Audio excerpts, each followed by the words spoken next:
Esta es la parte cuarta, la cuarta parte de mi libro Desaprender más reinventarse es igual a éxito. Trataremos el tema 10, 11 y 12, los últimos tres temas, tres capítulos de este libro. Y lo hacemos de una manera resumida para aplicar lo que hemos aprendido, lo que hemos leído, lo que hemos escuchado, lo que hemos hablado, escrito en este libro en las partes anteriores. Las partes anteriores trataban de diferentes puntos, principalmente de los viejos paradigmas de pensamiento y cambiar el mapa mental como lo hacíamos en el tema anterior, en el tema 9 de la tercera parte, y ahora estamos en la cuarta parte ya aplicando lo que hemos aprendido, porque ningún aprendizaje es completo si no hay aplicación. Ahora llega el momento de cómo nosotros podemos entender y aplicar eso a la vida diaria, a las acciones en nuestras vidas. En el momento de pensar de una manera, es el momento de pensar de una manera creativa e innovadora, porque todavía no se ha escrito el mejor poema, no se ha hecho el mejor invento, no se ha pintado el mejor cuadro y no se ha creado la mejor obra musical, y más aún tú puedes ser esa persona y ser mejor y mejor cada día. Tema 10, 11 y 12 lo vamos a tratar de manera resumida, como le dije. Desaprende. La palabra desaprender, naturalmente desaprendemos los viejos paradigmas y los conceptos que adquirimos a través de nuestra vida, que muchas veces los dimos por sentado y no son conceptos verdaderamente que nos produjeron unos mejores resultados en nuestra vida, óptimos resultados en nuestra vida emocional, espiritual y también en nuestros hábitos de salud. No desaprendemos los buenos aprendizajes en primer lugar, no. Desaprendemos los malos aprendizajes, pero los buenos aprendizajes y las buenas experiencias la atesoramos y quisiéramos repetirla. En el pasado hemos aprendido muchas ideas, creencias, conceptos que sin duda nos hicieron mejores personas. Recuerdo que podríamos recordar con nostalgia maestros, tutores que nos enseñaron grandes lecciones de la vida, como mi maestra de sexto grado, que me ayudó con amor y pasión al enseñarme lecciones de la vida. Estas personas y experiencias nos ayudaron tanto con sus enseñanzas, con sus ejemplos. Por lo tanto, no desaprendemos los valores, no desaprendemos los principios aprendidos que han hecho que nosotros como ciudadanos respetáramos al ser humano, la dignidad del ser humano, las leyes y la buena conducta ante la sociedad, así como la buena costumbre que aprendimos de nuestros padres, hábitos de higiene y comportamiento. Pero entonces, ¿qué deberíamos desaprender? En la pregunta. En segundo lugar, tenemos que desaprender de las informaciones, ideas, autocreencias, conceptos, proposiciones y experiencias que no hicieron de nosotros la mejor versión de nosotros mismos. Así de simple. De manera que, debido a los factores antes mencionados, creamos el mapa mental que rige nuestra personalidad actual. Entre esos aprendizajes y las experiencias pasadas indudablemente determinan quiénes somos hoy y por qué nos conducimos de una manera determinada en la sociedad. Los hábitos. Acciones que se crean hábitos que se convierten en el destino de la persona. Por consiguiente, llevamos inculcado en nuestra mente ideas que las aprendimos por percepción o imitación en nuestro núcleo familiar o social. Algunos por cohesión, es decir, por obligación, por el tribalismo, por el colectivismo, por el adoctrinamiento, por presión de grupo, sin nunca detenernos a pensar de que si las ideas que nos decían eran provechosas para nuestro crecimiento emocional e intelectual. Cada uno de nosotros sabemos que nuestras creencias religiosas y culturales, aunque aceptadas por todos, nosotros sabíamos que eran patrones incorrectos, que simplemente los aceptamos más por presión que por reflexión y autonomía propia. Hay muchos conceptos, mucha costumbre, costumbrismo se le dice socialmente, que vienen de tribus, son muchas cosas, son buenas costumbres, no decimos que todas. Pero hay cosas que las aceptamos simplemente porque todo el mundo en la tribu tenía que hacerlo. Y el que no lo hacían, lo excomulgaban de la tribu.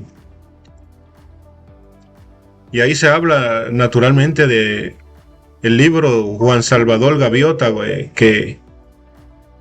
que la gaviota que quiso ser diferente, no quedarse en la playa comiendo de las migajas que tiraban los que visitaban la playa. Una de esas gaviotas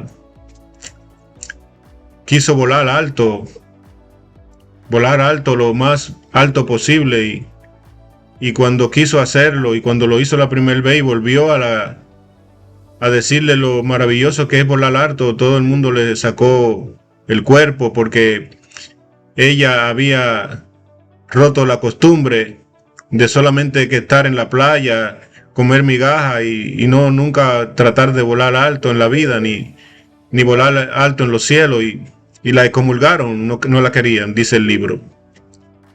Y así pasa en las sociedades donde nosotros nos negamos a los conceptos, no porque seamos rebeldes, sino porque sabemos que son conceptos equivocados, cerrados. Cada uno de nosotros sabemos que nuestras creencias religiosas y culturales, aunque aceptadas por todos, pueden tener y son patrones culturales o de costumbre que no están creadas en el contexto de la verdad y de los principios y valores correctos. Estas creencias son también autocreencias, se convierten en autocreencias arraigadas que crean un mapa mental, como decíamos en el capítulo anterior, en la parte anterior,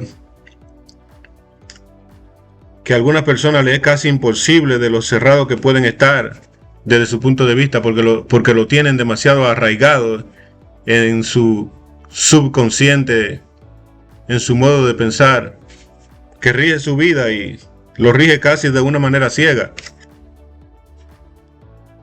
Sin embargo, reconocemos que cada cultura, creencia religiosa es sagrada para cada persona, ya que es su identidad y la que le fue enseñada por sus ancestros. Pero aunque respetamos estas creencias y culturas, sabemos que en cuanto al desarrollo del pensamiento, muchas creencias no son saludables, mentalmente hablando, como es el caso de algunas culturas indígenas que, estando aún en un mundo moderno, prefieren vivir de una manera primitiva en cuanto a la forma de educarse y su manera de vida. Todavía no aprovechan el uso del celular, siguen comiendo naturalmente en fogón de 3 piedras, porque no quieren adquirir donde eso está en el mercado, ya artículos de cocina más modernos, y muchas cosas que hacen que todavía es primitiva, y no porque no puedan conseguirla, sino porque ellos se arraigan totalmente a eso. En cuanto a los conceptos, sabemos que en el pasado fuimos enseñados con informaciones erradas, maneras de aprender que de alguna forma no fueron óptimas por el simple hecho de que nosotros no cuestionamos tales enseñanzas, las dimos por sentada, no nos revelamos, por así decirlo, a un nuevo concepto, a una pregunta inquisitiva, no para irrespetar al maestro ni a los que nos enseñaban, sino más bien para descubrir un mejor camino, un mejor concepto que quizá no se había visto de esa forma. Por tal razón, creo que la mejor manera de aprender es alimentando la creatividad y la autonomía de pensamiento. Porque con todo eso de tener pensamientos arraigados, costumbres arraigadas sin cuestionarlas, no es bueno para un aprendizaje creativo. Con esto no quiero decir que creamos una sociedad de rebeldes que no obedezcan a nadie, que traten de enseñarle algo, sino que al alimentar la creatividad y la curiosidad natural, el ser humano será más productivo en su vida. Ahora bien, no todo lo que hemos aprendido y aprendemos es malo o nocivo, como lo decíamos anteriormente. Para nuestro crecimiento intelectual, sí. Recordamos las buenas enseñanzas. Por eso le hablaba de mi maestra de sexto grado, me enseñó bastante bien. 2 maestras me enseñaron la clase social y la clase de gramática. De manera personal, yo considero de que esos aprendizajes no deben ser desaprendidos, naturalmente, como le decía. De manera personal, yo sé lo duro que son las experiencias traumáticas que se quedan. Es así, debemos de desaprenderlas. Sé lo duro que es recibir la noticia de que tu madre ha muerto y estar lejos para despedirla, como es el caso mío.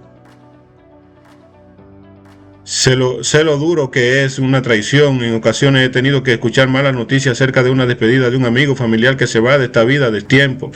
De una noticia de que te despiden del trabajo, de que estás en un mal momento financiero con las cuentas bancarias, en números negativos. Otras veces nos llegan malas noticias de médicos que algo no anda bien. Otras veces recibimos malas noticias o tenemos malas experiencias de ver la falsedad de alguien en la que pusimos nuestra confianza y nos falló. Todo eso se crean traumas si no lo desaprendemos. Aprendemos de alguna manera a no confiar en todo el mundo, a no ser tan inocente para aprender de esas experiencias y para no cometer los errores, pero los dolores de una pérdida familiar que muere trágicamente, todavía son más fuertes esos recuerdos, y hay que desaprender para mitigar ese dolor que dejan esas pérdidas, esos eventos, esos sucesos.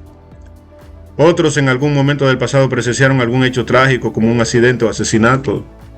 Otros luchan con el fantasma de una mala experiencia de abuso sexual en la niñez o de alguien que pasó por una de las experiencias traumáticas que se quedan grabadas en la memoria y se le hace difícil a la persona rebasar tales experiencias. Se trauman permanentemente si no es con la ayuda del terapeuta, el psiquiatra y sobre todas las cosas el mejor terapeuta y psiquiatra, que es el Espíritu Santo. De modo que la persona queda marcada, inestable, y esto crea inestabilidad emocional. Por tanto, y para el bien de nuestras almas, de nuestra salud emocional, tenemos que desaprender tantas malas experiencias y aprendizajes y cambiarlas por experiencias agradables, renovarnos, que es lo que tiene que ver con la palabra reinventarse.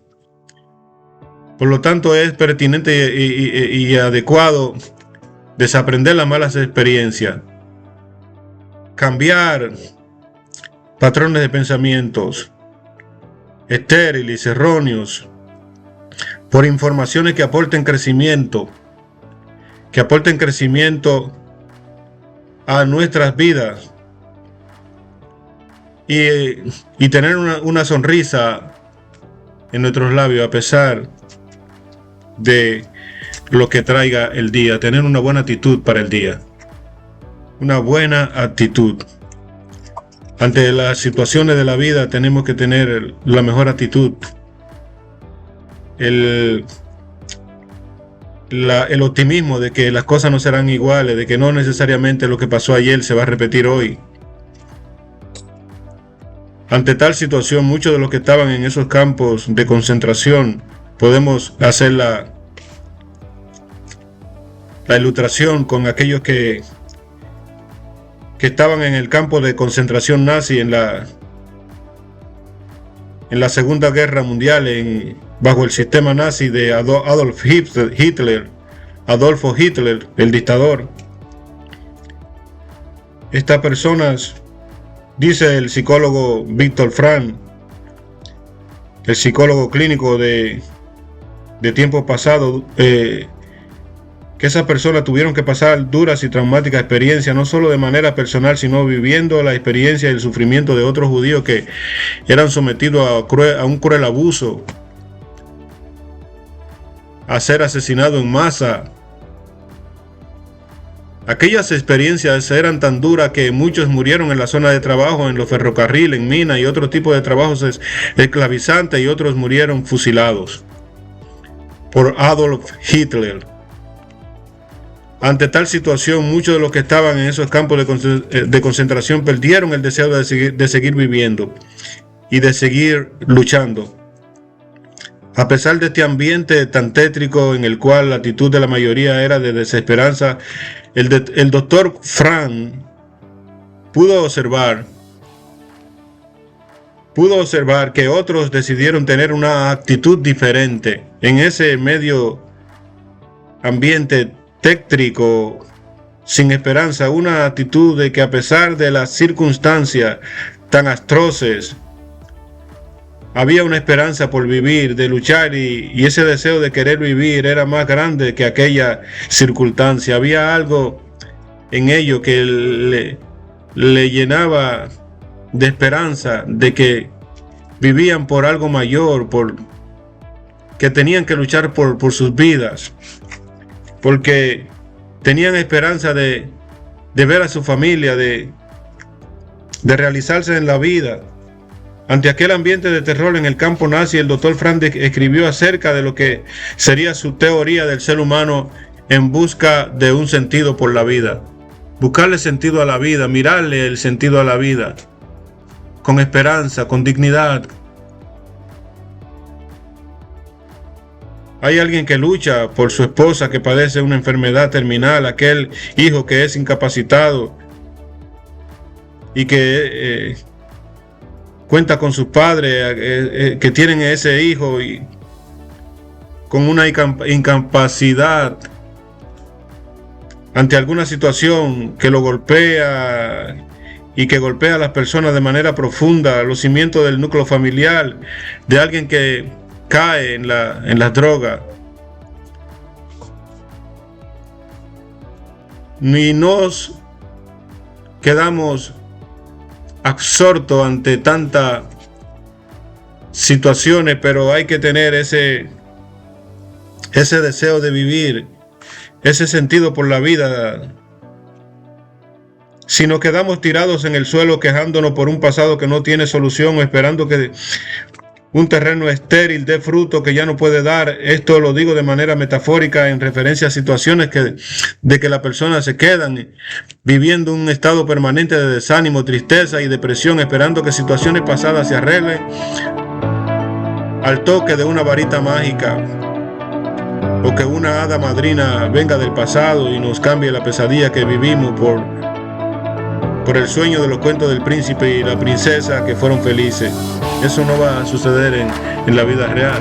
Esos son cuentos de camino, ¿no? Tenemos que tomar la decisión nosotros de romper con ese pasado y reinventarnos. Reinvéntate, porque lo mejor está por venir. Tú estás leyendo este mensaje porque Dios tiene un gran propósito en tu vida.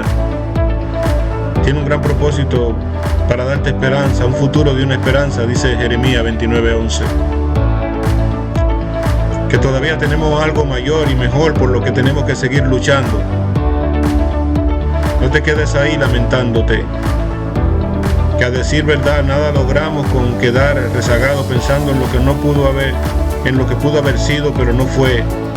Por lo tanto, levantémonos y avancemos hacia los 3 factores más importantes de la vida: el amor a Dios sobre todas las cosas, a tu prójimo como a ti mismo, y el amor familiar. Reinvéntate, porque lo mejor está por venir. Reinvéntate. Para comenzar este capítulo podríamos definir la palabra reinventar simplemente como inventar algo nuevo, comenzar un nuevo negocio. Comienza ese nuevo proyecto, cambia esa manera nueva de pensar, Lo reinventamos en el cuidado y en el consentimiento de nuestro cuerpo, mimándolo, disfrutándonos de un mejor cuidado y hábitos mentales, hábitos físicos. Así es, nos reinventamos. Y en el próximo tema, ya para culminar, lo seguiremos en otra ocasión, en lo que tiene que ver el punto de vista del éxito. Para uno, éxito es tener dinero; para otro es que sus hijos se gradúen; para unos, el tener éxito es el realizarse personalmente siendo una persona de bien; para otros es lograr tener algún artículo material como un carro o algo por el estilo. Todos tienen una percepción, o lo que es un pensamiento, o lo que es una definición del éxito. De eso vamos a tratar ya en el último capítulo, para aplicar lo que verdaderamente es el éxito para ti y lo que es el éxito para mí, y poner todo eso en una balanza e ir detrás de tus sueños con una mente más renovada y con una mejor actitud optimista, positiva, de que Dios tiene lo mejor para ti y lo mejor para mí, porque Él nos dice que Él tiene un futuro y una esperanza. Amén. Dios te bendiga. Yo soy Luis Félix. Será pues hasta la próxima.